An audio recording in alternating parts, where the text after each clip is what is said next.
Oi pessoal, bora para mais um dia de Lendo a Bíblia em um ano. Hoje nós iremos ler do capítulo 8 ao capítulo 10, então já pega a sua Bíblia, o seu plano de leitura e bora. E não se esqueça de se inscrever, de curtir e de comentar. E como sempre, primeiro vamos orar. Papai, muito obrigada por essa oportunidade onde nós temos de estar na tua presença, escutando tua voz, sendo ensinados através da tua palavra. Nos ajude. Ser conosco, porque nós precisamos de Ti. Ministra os nossos corações e que nós possamos ser cada vez mais transformados por essa palavra. É isso que eu te peço. Amém. Capítulo 8. Quando envelheceu, Samuel nomeou seus filhos como líderes de Israel. Seu filho mais velho chamava-se Joel, o segundo, Abias. Eles eram líderes em Berseba. Mas os filhos dele não andaram em seus caminhos. Eles se tornaram gananciosos, aceitavam suborno e pervertiam a justiça. Por isso, todas as autoridades de Israel reuniram-se e foram falar com Samuel em Ramá. E disseram-lhe: Tu já estás idoso, e teus filhos não andam em teus caminhos. Escolhe agora um rei para que nos lidere, à semelhança das outras nações. Quando, porém, disseram, dá-nos um rei para que nos lidere, isso desagradou a Samuel. Então ele orou ao Senhor, e o Senhor lhe respondeu: Atenda a tudo que o povo está pedindo. Não foi a você que rejeitaram, foi a mim que rejeitaram como rei. Assim como fizeram comigo desde o dia em que os tirei do Egito até hoje, abandonando-me e prestando culto a outros deuses. Também estão fazendo com você. Agora, atenda-os, mas advirta-os solenemente, e diga-lhes quais direitos reivindicará o rei que os governará. Samuel transmitiu todas as palavras do Senhor ao povo, que estava lhe pedindo um rei, dizendo: O rei que reinará sobre vocês reivindicará como seu direito o seguinte: ele tomará os filhos de vocês para servi-lo em seus carros de guerra e em sua cavalaria, e para correr à frente dos seus carros de guerra. Colocará alguns como comandantes de 1000 e outros como comandantes de 50. Ele os fará arar a terra dele, fazer a colheita e fabricar armas de guerra e equipamentos para os seus carros de guerra. Tomará as filhas de vocês para serem perfumistas, cozinheiras e padeiras. Tomará de vocês o melhor das plantações, das vinhas e dos olivais, e o dará aos criados dele. Tomará 1/10 dos cereais e da colheita das uvas, e o dará aos seus oficiais e a seus criados. Também tomará de vocês, para seu uso particular, os servos e as servas, e o melhor do gado e dos jumentos. E tomará de vocês 1/10 dos rebanhos, e vocês mesmos se tornarão escravos dele. Naquele dia, vocês clamarão por causa do rei que vocês mesmos escolheram, e o Senhor não os ouvirá. Todavia, o povo recusou-se a ouvir Samuel, e disse: Não, queremos ter um rei. Seremos como todas as outras nações. Um rei nos governará, e sairá à nossa frente para combater em nossas batalhas. Depois de ter ouvido tudo que o povo disse, Samuel o repetiu perante o Senhor. E o Senhor respondeu: Atenda-os e dê-lhes um rei. Então Samuel disse aos homens de Israel: Volte cada um para a sua cidade. Capítulo 9. Havia um homem de Benjamim, rico e influente, chamado Quis, filho de Abiel, neto de Zeror, bisneto de Becorate, e trineto de Afia. Ele tinha um filho chamado Saul, jovem de boa aparência, sem igual entre os israelitas. Os mais altos batiam nos seus ombros. E aconteceu que as jumentas de Quis, pai de Saul, extraviaram-se. E ele disse a Saul: Chame um dos servos e vá procurar as jumentas. Eles atravessaram os montes de Efraim e a região de Salissa, mas não as encontraram. Prosseguindo, entraram no distrito de Salim, mas as jumentas não estavam lá. Então, atravessaram o território de Benjamim, e mesmo assim não as encontraram. Chegando ao distrito de Zuf, disse Saul a seu servo: Vamos voltar, o meu pai deixará de pensar nas jumentas para começar a preocupar-se conosco. O servo, contudo, respondeu: Nesta cidade mora um homem de Deus que é muito respeitado. Tudo o que ele diz acontece. Vamos falar com ele, talvez ele nos aponte o caminho a seguir. Saul disse a seu servo: Se formos, o que lhe podemos dar? A comida de nossos sacos de viagem acabou. Não temos nenhum presente para levar ao homem de Deus. O que temos para oferecer? O servo lhe respondeu: Tenho 3 gramas de prata. Darei isto ao homem de Deus, para que ele nos aponte o caminho a seguir. Antigamente em Israel, quando alguém ia consultar a Deus, dizia: Vamos ao vidente, pois o profeta de hoje era chamado vidente. E Saul concordou: Muito bem, vamos. Assim foram em direção à cidade onde estava o homem de Deus. Ao subirem a colina para chegar à cidade, encontraram algumas jovens que estavam saindo para buscar água e perguntaram a elas: O vidente está na cidade?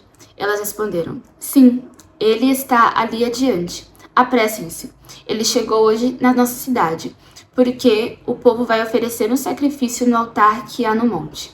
Assim que entrarem na cidade, vocês o encontrarão, antes que suba ao altar do monte para comer.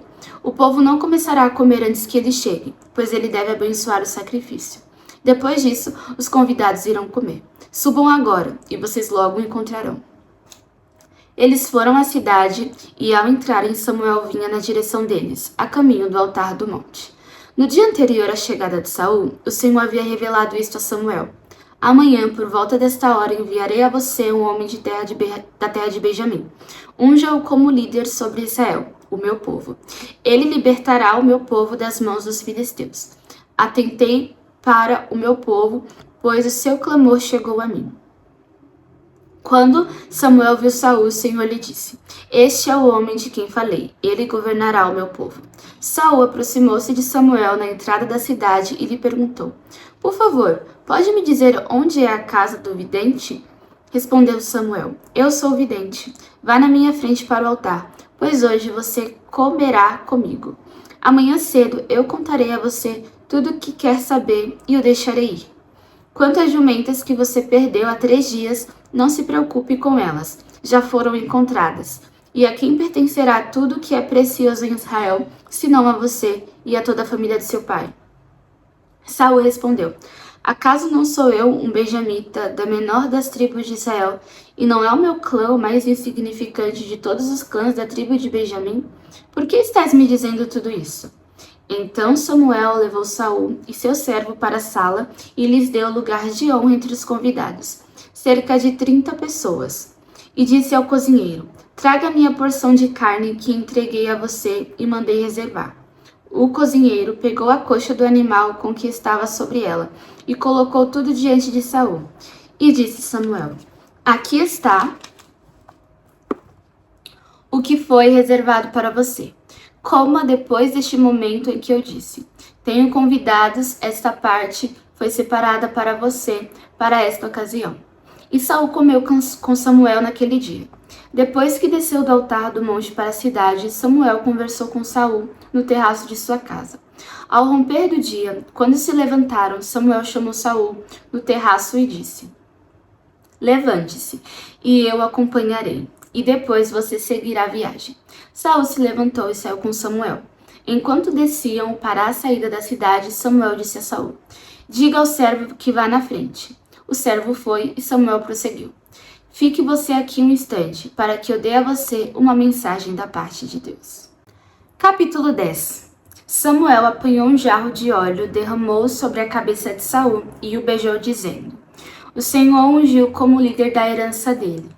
Hoje, quando você partir, encontrará 2 homens perto do túmulo de Raquel, em Zelza, na fronteira de Benjamim. Eles dirão: As jumentas que você foi procurar já foram encontradas. Agora seu pai deixou de se importar com elas e está preocupado com vocês. Ele está perguntando: Como encontrarei meu filho? Então, dali você prosseguirá para o carvalho de Tabor. 3 homens virão subindo ao santuário de Deus, em Betel, e encontrarão você ali. Um estará levando 3 cabritos, outro 3 pães e o outro uma vasilha de couro cheia de vinho. Eles o cumprimentarão e oferecerão a você 2 pães, que você deve aceitar. Depois você irá a Gibeá de Deus, onde há um destacamento filisteu. Ao chegar à cidade, você encontrará um grupo de profetas, que virão descendo do altar do monte tocando liras, tamborins, flautas e harpas. E eles estarão profetizando. O Espírito do Senhor se apossará de você, e com eles você profetizará, e será um novo homem. Assim que esses sinais se cumprirem, faça o que achar melhor, pois Deus está com você. Vá na minha frente até Gilgal. Depois eu irei também, para oferecer holocaustos e sacrifícios de comunhão. Mas você deve esperar 7 dias até que eu chegue e diga a você o que fazer. Quando se virou para afastar-se de Samuel, Deus mudou o coração de Saul, e todos aqueles sinais se cumpriram naquele dia. Chegando em Gibeá, um grupo veio em sua direção. O Espírito de Deus se apossou dele, e ele profetizou no meio deles. Quando os que já o conheciam viram-no profetizando com os profetas, perguntaram uns aos outros: O que aconteceu ao filho de Quis? Saul também está entre os profetas? Um homem daquele lugar respondeu: E quem é o pai deles? De modo que isto se tornou um ditado: Saul também está entre os profetas? Depois que Saul parou de profetizar, foi para o altar do monte. Então o tio de Saul perguntou a ele e a seu servo: Aonde vocês foram? Ele respondeu: Procurar as jumentas. Quando, porém, vimos que não seriam encontradas, fomos falar com Samuel. O que Samuel disse a vocês? Perguntou o tio. Saul respondeu: Ele nos garantiu que as jumentas tinham sido encontradas. Todavia, Saul não contou ao tio o que Samuel tinha dito sobre o reino. Samuel convocou o povo de Israel ao Senhor em Mispá e disse a eles: Assim diz o Senhor, o Deus de Israel: Eu tirei Israel do Egito e libertei vocês do poder do Egito e de todos os reinos que os oprimiam. Mas vocês agora rejeitaram o Deus que os salva de todas as desgraças e angústias, e disseram: Não, escolhe um rei para nós. Por isso agora apresentem-se perante o Senhor de acordo com as suas tribos e seus clãs. Tendo Samuel feito todas as tribos de Israel se aproximarem, a de Benjamim foi escolhida. Então fez à frente a tribo de Benjamim, clã por clã, e o clã de Matri foi escolhido. Finalmente foi escolhido Saul, filho de Quis. Quando, porém, o procuraram, ele não foi encontrado. Consultaram novamente o Senhor. Ele já chegou? E o Senhor disse: Sim, ele está escondido no meio da bagagem. Correram e o tiraram de lá. Quando ficou em pé no meio do povo, os mais altos só chegavam aos seus ombros. E Samuel disse a todos: Vocês veem o homem que o Senhor escolheu? Não há ninguém como ele no meio de todo o povo. Então todos gritaram: Viva o rei! Samuel expôs ao povo as leis do reino. Ele as escreveu num livro e o pôs perante o Senhor. Depois disso, Samuel mandou o povo de volta para suas casas. Saul também foi para sua casa em Gibeá, acompanhado por guerreiros cujo coração Deus tinha tocado. Alguns vadios, porém, disseram: Como este homem pode nos salvar? Desprezaram-no e não lhe trouxeram presente algum. Mas Saul ficou calado. Agora vamos orar. Papai, muito obrigada por essa palavra. E nesse momento eu quero te pedir perdão porque muitas vezes, assim como o povo de Israel, nós não confiamos no Senhor, nós queremos fazer as coisas com a força do nosso braço. Muitas vezes nós falhamos como filhos, mas que o nosso coração possa ser realinhado, que os nossos olhos possam voltar para aquilo que realmente importa, que é o Senhor, e que nós possamos colocar a nossa confiança em quem o Senhor é, não confiando em homens, em pessoas, em status, em dinheiro, mas que a nossa confiança esteja no Senhor, crendo que a tua vontade é boa, perfeita e agradável, e que o nosso prazer esteja em viver essa verdade e em seguir o teu caminho. Muito obrigada por tudo. Amém. Agora você já sabe, tira um tempo para meditar sobre tudo que a gente leu hoje. Te vejo amanhã. Um beijo e tchau!